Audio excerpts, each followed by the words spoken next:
The condition in my wife's will. My wife passed away last year, leaving me everything on the condition that I never sell our house. I just found out why. There's something hidden in the foundation that she never wanted anyone to find. I am 54 years old and teach history to teenagers who couldn't care less about the past. My own past ended about a year ago when my wife Sarah died. The hospital said it was her heart, but I think she just ran out of reasons to stay. We never had kids, so now the house is just me and the silence she left behind. The bank statements have started to look like a countdown to foreclosure. Sarah's medical bills ate through everything we had saved over 30 years. My teacher's salary isn't enough to keep this place from sinking, so I finally made the call I swore I never would. The will was specific, a single strange condition among the boilerplate legal text. I could have everything, the house, the car, her savings, as long as the house was never sold. Her lawyer said it was unusual but ironclad, though he had no real explanation for it. I decided her memory was less important than having a roof over my head. The realtor, a young woman named Chloe with an overly optimistic smile, walked through the rooms. She said the house had great bones and would sell quickly in this market. Then we went down to the basement and she pointed at the far wall. She mentioned a routine foundation check would be needed for the sale. Most older homes settle, and buyers want assurances there are no major issues. I agreed without thinking, but a cold feeling washed over me. I suddenly remembered years ago when we had that section of the basement finished. Sarah had insisted on overseeing the concrete pour herself, a frantic energy in her eyes. She told me she wanted it done right, perfectly sealed and completely solid. At the time, I thought it was just one of her strange little quirks. Now, the memory feels like a splinter under the skin. Our life together was always remarkably quiet and predictable. We had a comfortable routine that never really changed over the years. I would go to school and talk about dead presidents and forgotten wars. Sarah worked part-time at the local library, surrounded by organized silence. Our evenings were spent reading in the same room, a silent companionship I mistook for perfect peace. I see now that her calmness was a carefully constructed wall. When we were looking for a house, this was the only one she wanted. It was smaller than the others and needed significant work. I tried to argue for a more practical option closer to the school, but she was uncharacteristically stubborn, almost desperate in her insistence. She said this house just felt right, that it felt safe. I gave in because I loved her and it seemed to matter so much. Years later, she decided the unfinished basement needed to be a proper room. She drew up the plans herself, fixated on one specific corner. She hired the contractors, but watched them like a hawk every single day. I remember joking that she was a better foreman than the one they sent. She didn't laugh, just stared at the wet concrete as if it held some vital secret. I dismissed it all as part of her private, intricate world. I was never fully allowed inside. It was easier to believe she was just a quirky woman. The inspection was scheduled for the following Thursday afternoon. A man named Mr. Henderson arrived with a rolling case of equipment. He was professional and detached, with no interest in the house's history. He simply needed to scan the concrete for fissures and weaknesses. I followed him into the basement and watched as he worked. He rolled a small device over the floor, its screen showing a green cross-section of the slab. Everything looked normal, just solid concrete and rebar as expected. Then he moved to the far corner, the one Sarah had watched over. The device beeped softly, and a dark rectangular shape appeared on the screen. Mr. Henderson stopped and ran the scanner over the spot again. The shape remained, a dense and unnatural void within the foundation. He grunted and tapped the screen with his finger. He said it was probably an old, forgotten septic tank or a disconnected oil tank. He told me it happens a lot in houses of this age. He advised having it checked out before the sale, as buyers would want it removed. I nodded and thanked him for his time, my voice sounding distant. As soon as he left, I went back down to the basement. The air felt heavy and cold, charged with a new significance. The smooth patch of concrete no longer looked like a finished project. It now seemed like the lid on a coffin. My memory of Sarah's frantic energy was no longer a quirky anecdote. It felt like a desperate, calculated act of concealment. The illusion of my quiet life began to crack right there. For 2 days, I did absolutely nothing about the basement. I told myself that Mr. Henderson was a professional who saw things like this constantly. It was an old house, and old houses have secrets buried in the dirt beneath them. My mind was playing tricks on me, connecting unrelated memories into a paranoid fantasy. Grief was making me see sinister patterns where there was only coincidence. I decided to call Sarah's sister Karen, hoping to feel some connection to my old life. I thought we could talk about Sarah and it might make things feel normal again. I started by explaining my financial trouble and my decision to sell the house. Her tone changed immediately, becoming sharp and cold over the phone line. She told me that Sarah's final wishes should be respected above all else. I then mentioned the inspector's finding, hoping she might recall some story about an old oil tank. There was a long, uncomfortable silence on her end. She said I was inventing excuses to break a promise to my dead wife. She made me feel profoundly guilty for even questioning the will. The conversation ended with her telling me to leave things alone. Her unhelpful silence and sudden defensiveness left me feeling worse. I was no longer just fighting my own suspicions, I was now fighting a secret that she was clearly determined to keep. Karen's reaction was the final push I needed to act. Her fear confirmed that this was not just my imagination. She was protecting something, and by extension, she was protecting Sarah. I spent the next day in a fog of grim determination. I knew I couldn't hire a contractor to dig up the floor. This secret had to be unearthed by my own hands. No one else could be involved in whatever I was about to find. After school, I drove to a tool rental shop across town. I paid cash for a small electric jackhammer and a heavy-duty shovel. The man at the counter didn't ask any questions. To him, I was just another middle-aged man with a weekend project. I stored the equipment in my garage and waited for the world to go dark. The hours crawled by with excruciating slowness. Every creak of the house sounded like an accusation. Finally, well after midnight, the entire neighborhood was still and silent. I carried the tools down to the basement, my heart pounding against my ribs. The jackhammer was heavier than I expected and painfully loud. The first impact on the concrete sounded like a gunshot in the silent house. I froze, listening for any sign that I had woken someone. There was nothing but the low hum of the refrigerator upstairs. I worked for what felt like hours, my arms and back screaming in protest. Dust filled the air, coating my throat and stinging my eyes. The machine chewed through the slab with brutal efficiency. Once I broke through, I used the shovel to pry the chunks of concrete away. Beneath it was a layer of plastic sheeting, then dark, compacted soil. The ground was cold and smelled of damp earth and decay. I dug carefully now, my earlier frenzy replaced by a cold, methodical dread. My shovel scraped against something hard with a dull, metallic thud. The sound echoed in the small space, a note of absolute finality. I dropped to my knees and clawed at the dirt with my bare hands. My fingers brushed against the cold, rusted corner of a metal box. The box was much heavier than it looked, wedged deep in the earth. I struggled to get it out of the hole, my muscles aching from the effort. It was an old military-style footlocker, rusted nearly shut by decades of moisture. I dragged it across the concrete floor, the sound echoing in the silent basement.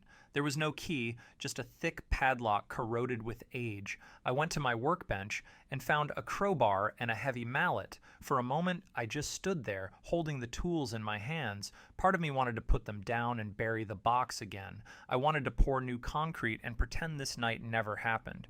But it was too late for that. The truth was already loose in the room. I jammed the tip of the crowbar into the latch and struck it hard with the mallet. The metal shrieked in protest but didn't break. I hit it again and again, the noise brutally violent in the quiet house. Finally, with a loud crack, the rusted lock shattered and fell apart. The lid creaked open, releasing a stale, musty odor of decay. My breath caught in my throat, and I felt a wave of nausea. Inside, wrapped in the rotted remains of a canvas tarp, were bones. They were small and yellowed with age, but they were unmistakably human. Tucked among them was a tarnished object that caught the dim light. I reached in with trembling fingers and pulled out a large silver belt buckle. It was ornate with the initial W engraved in the center. An image flashed in my mind with perfect, horrifying clarity. It was a faded photograph Sarah kept in the back of an album. The picture showed a young Sarah with her mother and a man I never met. He was her stepfather, Walter, a man she claimed had abandoned them. In the photo, he was wearing this exact belt buckle. The man hadn't just left. My wife had put him in the ground. I don't know how long I sat on the basement floor. Time seemed to stop, stretching into a cold, silent eternity. The world had been reduced to the contents of that rusted box. My wife was a killer. The 30 years we spent together were a lie. Every shared memory was now tainted by this single monstrous truth. I finally found the strength to close the lid, the sound echoing the final closing of a door. I didn't rebury it, instead leaving it on the floor like a tumor in the heart of my home. The next morning felt like a dream. The sunlight streaming into the kitchen seemed obscene. I moved through my house like a ghost, a stranger in my own life. My financial problems, which had felt so overwhelming, were now a meaningless distraction. I called the realtor, my voice a hollow echo of itself.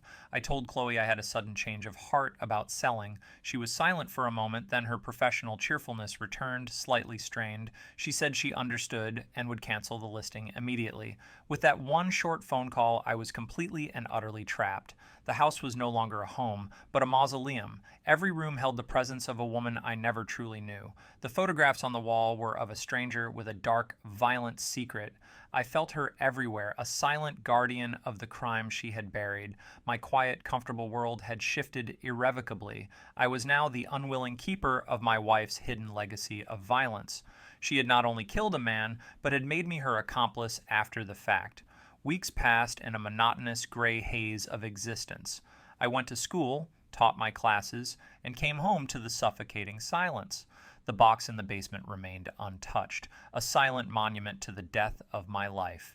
My grief had soured into a kind of passive horror, leaving me paralyzed. Then one night, something inside me finally shifted. I realized I could not simply be a victim of this discovery forever. I was a history teacher, and my life had become a historical problem. I needed to investigate the past to understand the present. The following Saturday, I drove to the public library in the town where Sarah grew up. I spent hours in their archives with a microfiche reader, scrolling through old local newspapers.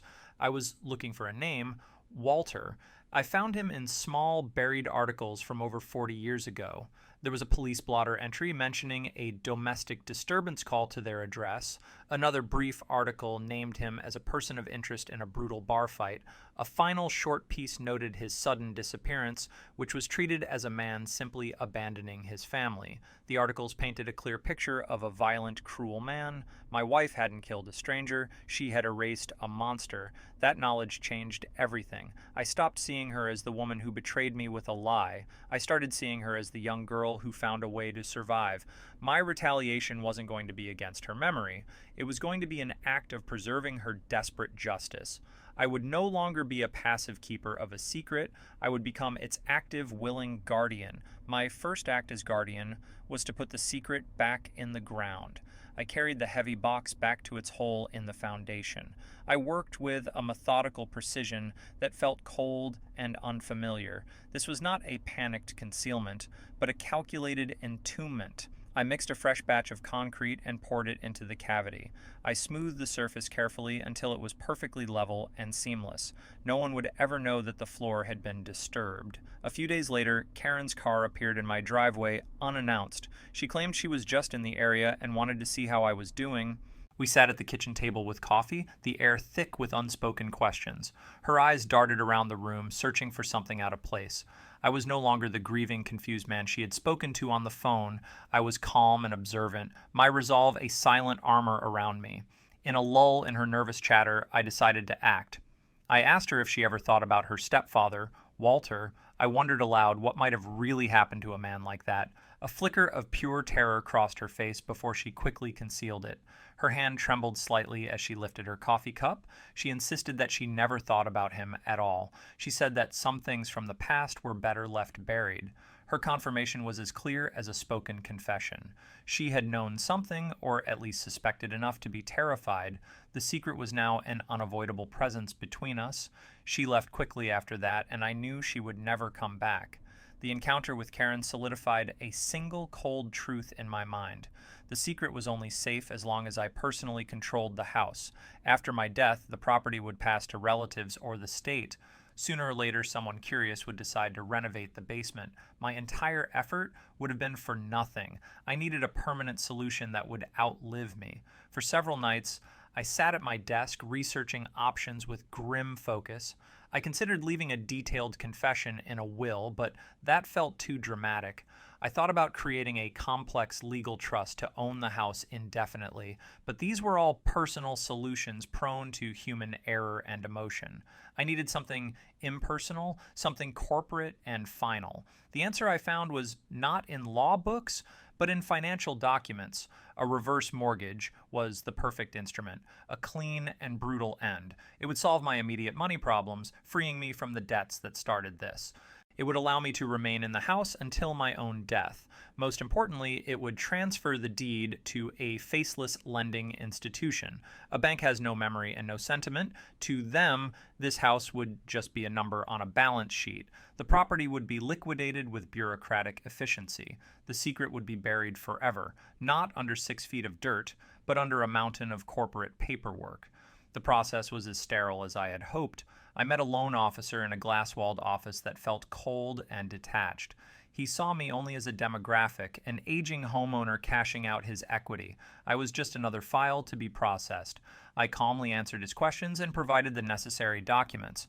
He never once looked at me with anything more than professional indifference. This was the perfect transactional ending to a life of hidden passion and violence. On the day of the signing, I felt nothing but a profound sense of purpose. The thick stack of papers felt less like a contract and more like a tombstone. I signed my name over and over again, each signature a deliberate, final act. This was my final blow, not an act of rage, but a quiet, meticulously planned execution. I walked out of the bank into the afternoon sun, holding my copies of the papers. The problem was finally and irrevocably erased from the future. The money from the bank fixed my debts with remarkable efficiency. My life is now financially stable, the threat of foreclosure gone, yet there is no comfort or relief in this newfound security. I live in the rooms of my house, but it is no longer my home. It is a well-maintained prison where I am both the inmate and the warden. I am simply waiting for my own life to end. I have not spoken to Karen since the day she visited. There is nothing left for us to say to each other now. Our shared silence is a wall that will never be breached. The quiet in the house is different than the loneliness I felt after Sarah died. This is a heavier silence, thick with the weight of a buried truth. It is the quiet of a sealed tomb. I don't go down to the basement anymore. There is no need. Sometimes, sitting alone in the evenings, I can feel it beneath my feet. It is a cold, dense spot in the foundation of the house. It is the dark, heavy center around which my entire world now revolves. There was no lesson to be learned here. There was no justice, and there is certainly no peace. There is only the lingering, brutal truth of what a person will do to survive. If you enjoyed this video, support it with a like, subscribe to the channel, and leave a comment with your thoughts. Your reaction helps me create new stories.